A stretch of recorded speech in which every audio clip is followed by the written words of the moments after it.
හිතවා මිට්ටු. ඊයේ සාගල අමුතුම ජාතියේ කතාවක් කියනවා. මිනිහා කියනවා මේ වෙනකොට ගම්වල මිනිස්සු බලන් ඉන්නවලු නැවත වතාවක් පොහොට්ටුවට බලය දෙන්න. මිට්ටුර්නි පළවෙනි වතාවට සාගලට කියන්න තියෙන්නේ හරකෙක් වුණාට උඹෑ කියන්න එපා කියන කාරණේ. අද වෙනකොට පොහොට්ටුවට බැරි වෙලා තියෙනවා ඡන්දයට ඉදිරිපත් වෙන්න අවශ්‍ය කරන අඩුම ගානේ නාම ලේඛන ටික පුරව ගන්න. මේ වෙනකොට අපි දන්න පරිදි සමහර ලාමකයෝ ඉන්නවා සුප්‍රකට ගණිකාව.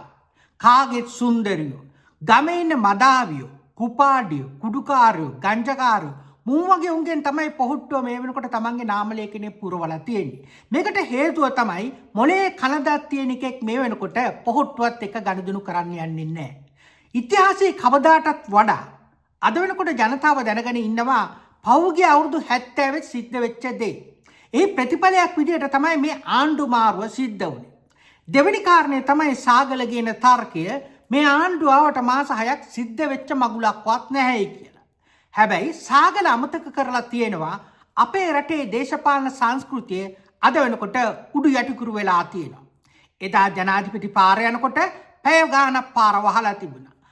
බැල්ලිගේ පස්සේ බල්ලෝ යන වගේ තමයි ඒ කාලේ ජනාධිපති පක්ෂයේ ආරක්ෂකයෝ ගියේ. ජනාධිපතිගේ පස්සේ ඇම්බියුලන්ස් කීයක් ගියද, වාහන කීයක් ගියද, ආරක්ෂක කීයක් ගියද? අද ඒක වෙනස් වෙලා තියෙනවා. අද වෙනකොට රටේ ජනාධිපතිත් මේ රටේ සාමාන්‍ය විදිහට මිනිහෙක් විදිහට තමයි ගමන් කරන්නේ. අද වෙනකොට මේ රටේ අගමැති තනි වාහනයක යනවා. අද වෙනකොට මේ රටේ ඇමතිවරුත් සාමාන්‍ය මිනිස් වගේ ජීවත් වෙන්න පුරුදු වෙලා තියෙනවා. අද වෙනකොට දේශපාලඥයන්ට හැකියාවක් ලැබිලා නැහැ තමන්ගේ හත්මුතු පරම්පරාවම කාර්ය මණ්ඩලයට ගන්න. මේක තමයි මිනිස්සු අපේක්ෂා කරපු පළවෙනි දේශපාලන වෙනස. ඒක අද සිදු වෙලා ඉවරයි. අද වෙනකොට මිනිස්සු දන්නවා මහින්ද රාජපක්ෂලා පිස්සු ගලිය කොහොමද කියන කාරණේ. ඒ වගේම පහුගිය අවුරුදු 70 දේශපාලඥයෝ ජීවත් වෙච්ච විදියත් සැබෑ දේශපාලඥයෝ ජීවත් විය යුතු විදියත් මිනිස්සු අවබෝධ කරගෙන තියෙනවා.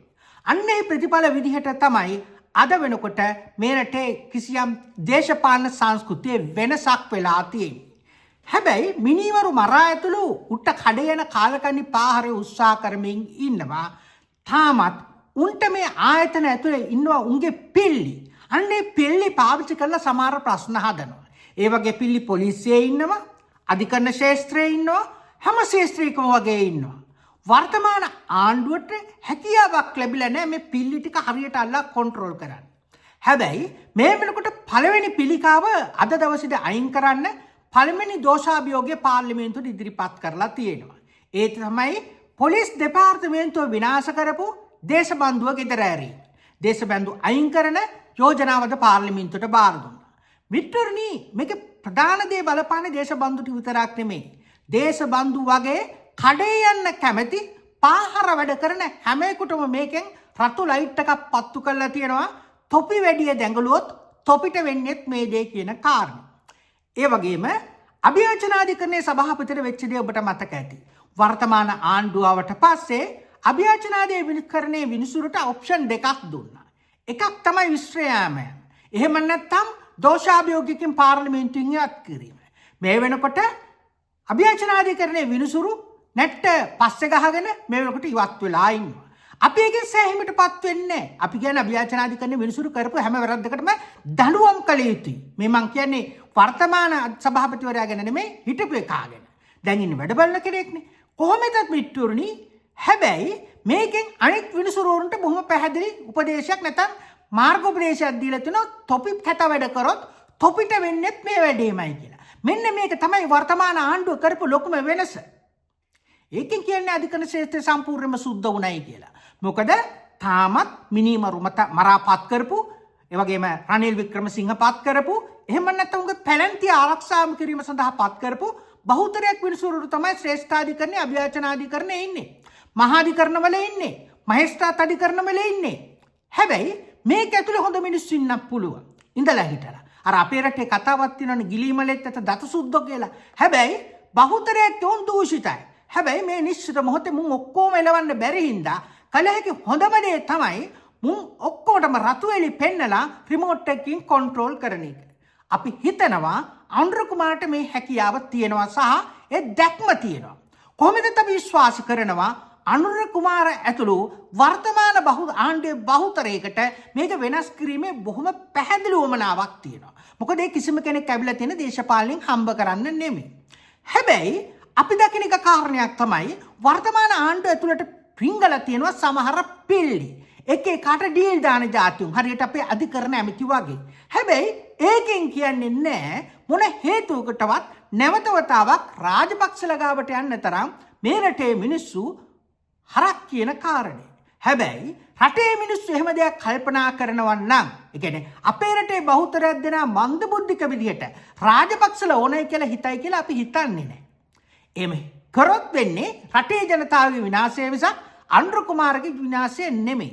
මොකද අනුර කුමාර දේශපාලනයට ආවේ හම්බ කරන්නත් නෙමෙයි කිසියම් දෙයක් ලබා ගන්නත් නෙමෙයි. මොකද අපි දන්න තරමින් වර්තමාන ආණ්ඩුවේ බහුතරයක් දෙනා කැප කරපු මිනිස්සු. හම්බ කරපු මිනිස්සු නෙමෙයි. මොකද බහුතරයක් දෙනා හැකියාවන් තියෙන මිනිස්සු. හැබැයි ඒ හැකියාව ගණිකා වෘත්තියෙන් නොයදවා සමාජය ගොඩ දාන්න මහත් වෙච්ච මිනිස්සු. ඒ නිසා මිත්‍රෝනේ අපි කියන්නේ මේ නිශ්චිත මොහොතේ සාගලලා මේ වෙනකොට දවල් හීන දකින්නවා.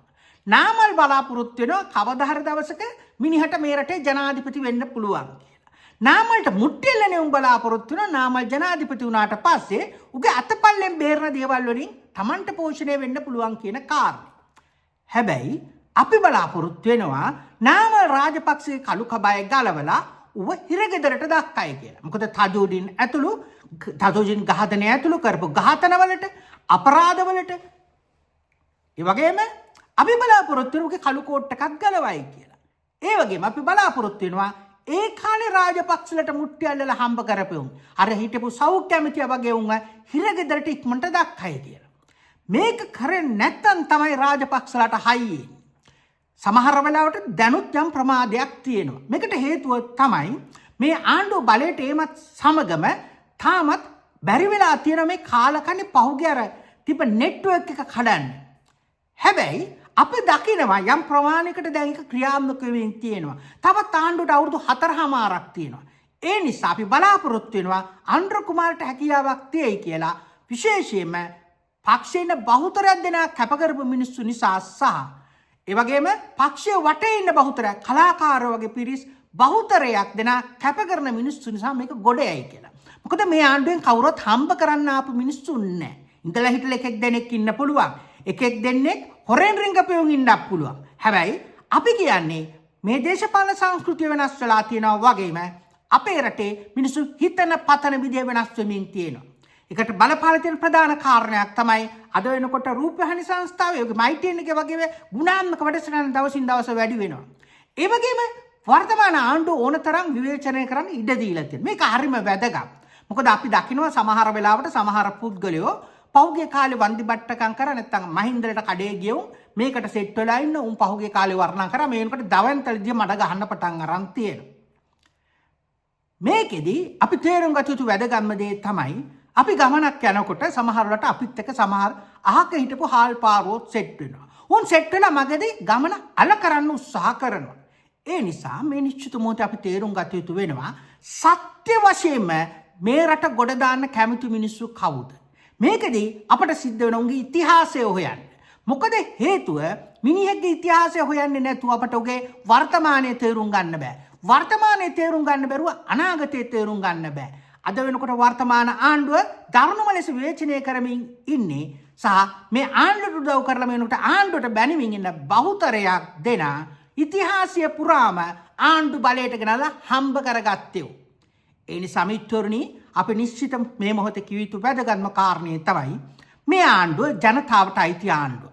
මොකද මේක කිසියම් පැලැන්තිකට අයිති ආණ්ඩුවක් නෙමෙයි. මේක මැදමුලන්ට අයිතිත් නෑ, බණ්ඩාරනායක වලව්වට අයිතිත් නෑ. එහෙම නැත්නම් කිසියම් වලව්වකට පන්තිකට අයිති නෑ. මේක දුක් විඳින මිනිස්සු හදපු ආණ්ඩුවක්. ඒ හින්දා මේ ආණ්ඩුවේ අඩුපාඩු තියෙනකොට ඒවා විවේචනය කරලා ඒවා වෙනස් කරගන්න අපට අයිතියක් තියෙනවා. හැබැයි අපි නැවත වතාවක් ආපස්සට යෑමේ තේරුමක් නැහැ. ඒ නිසා මිත්‍රෝනි නාමල් දත බැඳගෙන ඉන්නවා සාගලල වගේ රාජපක්ෂලගේ කක්කුසිට වතුර අදිනුම් බලාපොරොත්තු වෙනවා. උන්ට වැඩි ඈතක් නැතුව අර යහපාලන ආණ්ඩුව වසර 5ක් ඇතුළත කඩා දැම්ම වගේ මේක විනාශ කරන්න පුළුවන් කියන කාරණේ. හැබැයි මිත්‍රෝනි අපට යුතුයකමක් තියෙනවා බොහොම පැහැදිලිව වර්තමාන ආණ්ඩුව නැත්නම් ජනතාව විසින් බිහි කරපු මේ අවුරුදු 70ටම බිහිවෙච්ච හොඳම ක්‍රමය රැක ගැනීම වගේම මේ ක්‍රමය ඇතුළේ සිද්ධ වෙන වැරදි විවේචනය කරලා ඒව නිවැරදි කර ගැනීම. කොහොමද මිත්‍රවර්ණී මේන මැතිවරණයේදී විපක්ෂයට යන්නේන මන් නැහැ කියන එක තමයි පේන්නේ. මොකද සජිත්ගේ පක්ෂය ඇතුළේ දෙබැන්ත ගැටුමක් තියෙනවා. රනිල් නන්නත්තර වෙලා ඉන්නවා. පොහොට්ටුවට යන්නේන මන් නැහැ. ඒ නිසා කෙසේ වෙතත් මේ නිශ්චිත මොහොතේ අපි කල්පනා කළ යුතු වැදගත්ම දේ තමයි අපි මේ මාස 6කට පෙර ලබාගත්තු ජයග්‍රහණය විජයග්‍රහණය කරගන්නේ කොහොමද? මෙරටේ දුක් විඳින මිනිස්සුන්ට සැබෑ හොඳ ජීවිතයක් දෙන්න නැත්නම් ගුණාත්මක ජීවිතයක් දෙන්න අපි වැඩ කටයුතු කළ යුතු වෙනවා. හැබැයි මේක පහසු නෑ. මොකද අපි ඉපදලා ඉන්නේ තුන්වන ලෝකයේ පසුගාමී රටක. ඒ නිසා මිත්‍රෝර්ණි මේ තුන්වන ලෝකයේ පසුගාමී රටක ඉපදුණු අපට සිද්ධ වෙනවා පැය 24ම අරගල කරන්න. ඒ නිසා මිත්‍රෝර්ණි අරගල ජයග්‍රහණය නැමැති බවට සිහිපත් කරමින් මා ඔබෙන් සමුගන්න. ඔබ සැමට ජය.